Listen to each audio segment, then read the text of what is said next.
Hello everyone. आज की video हमारे पति और पत्नियों के लिए है। तो ये वीडियो पति और पत्नी दोनों के लिए ही बहुत इंपॉर्टेंट है, क्योंकि यहाँ हम बताने वाले हैं एक बहू के अधिकार। किसी लड़की की शादी होती है तो उसकी दुनिया बदल जाती है, उसका सब कुछ बदल जाता है और बदल करके सब कुछ नया मिलता है। तो एक लड़की को शादी के बाद नया घर और नया परिवार मिलता है। उसको समय लगता है सोच समझने में और लोगों को जानने में, लेकिन उसे अपने अधिकार पता नहीं होते हैं और इसलिए भी कई बार बहुओं पर और लड़कियों पर अत्याचार होते हैं और वो अपने खिलाफ ही आवाज नहीं उठा पाती हैं। चलिए आज हम ये जानते हैं कि एक लड़की जो बहू बनकर नए घर में आई है, वो कौन कौन से अधिकार रखती है उस नए घर में। कानून ने भी उसे उस नए घर में कुछ अधिकार दिए हैं, जिससे कि वो अपने घर में अपने अधिकारों का प्रयोग करते हुए अपने घर परिवार को अच्छे से बसा पाए और रह पाए। तो चलिए जानते हैं कानून ने बहुओं को यानी कि पत्नियों को कौन कौन से अधिकार दिए हैं। पहला है स्त्री धन।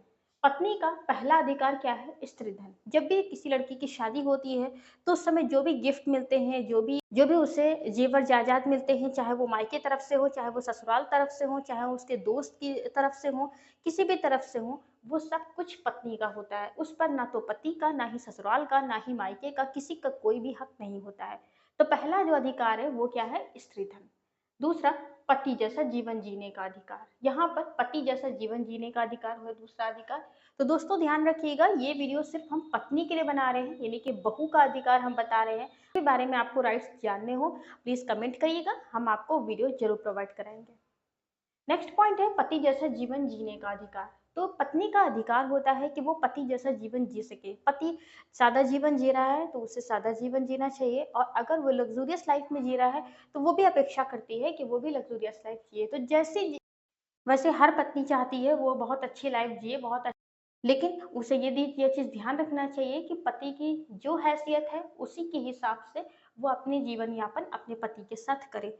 तो पॉइंट नंबर 2 कहता है पति की जैसा ही जीवन जीने का अधिकार पत्नी का भी है। जैसा जीवन पति जी रहा है वैसा ही पत्नी भी जीने की अधिकारी है।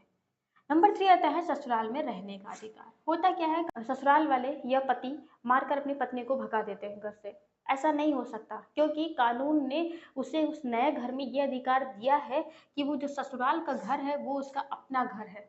वो घर चाहे पति का हो, चाहे ससुराल वालों का हो, सास ससुर का हो, चाहे वो किराए पर ही क्यों ना रह रहा हो, किसी भी घर में रह रहा है, जहां पर वो रह रहा है पत्नी का ये पूरा अधिकार है, वो उस घर में हक से रह सकती है अपना अधिकार जताते हुए। पॉइंट नंबर 4 आता है हमारा तलाक लेने का अधिकार।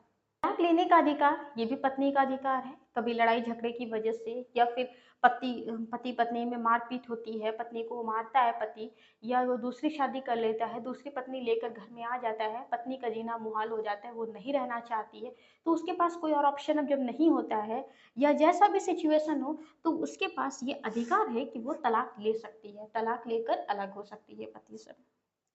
5 पॉइंट आता है वो है अबॉर्शन का अधिकार। अबॉर्शन का अधिकार सिर्फ और सिर्फ पत्नी का होता है, एक औरत का होता है। वो अपना बच्चा चाहती है या नहीं चाहती है।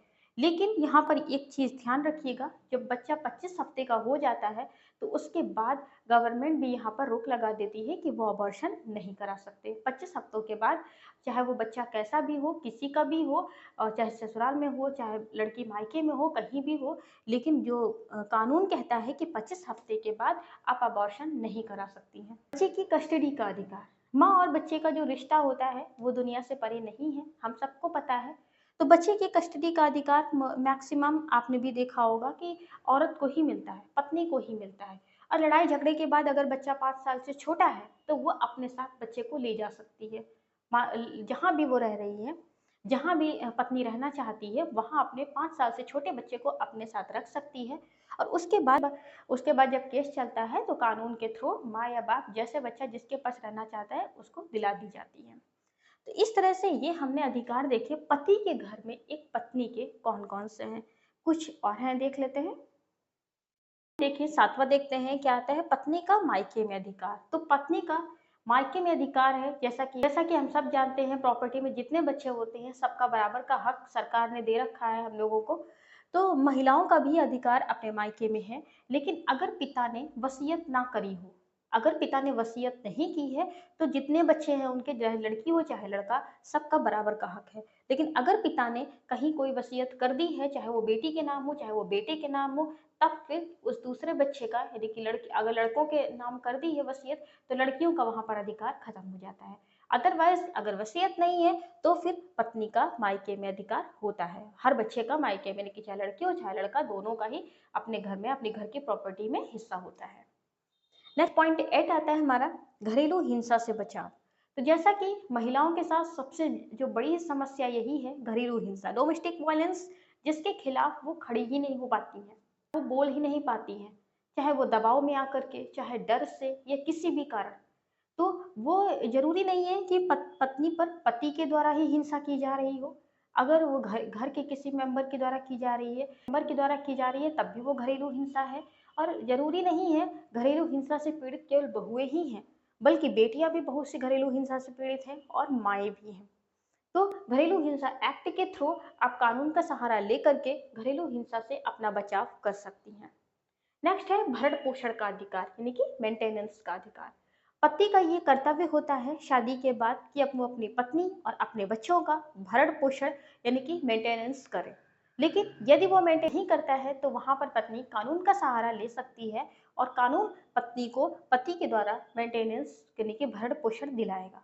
तो दोस्तों ये थे हमारे हमारे लड़कियों, यानी कि पत्नियों के अधिकार और बहुओं के अधिकार अपनी ससुराल में। वीडियो कैसी लगी कमेंट करके बताइएगा। अच्छी लगी हो प्लीज़ लाइक करिएगा, चैनल को सब्सक्राइब करिएगा। ऐसी वीडियोस हम आपके लाते रहेंगे। Thank you.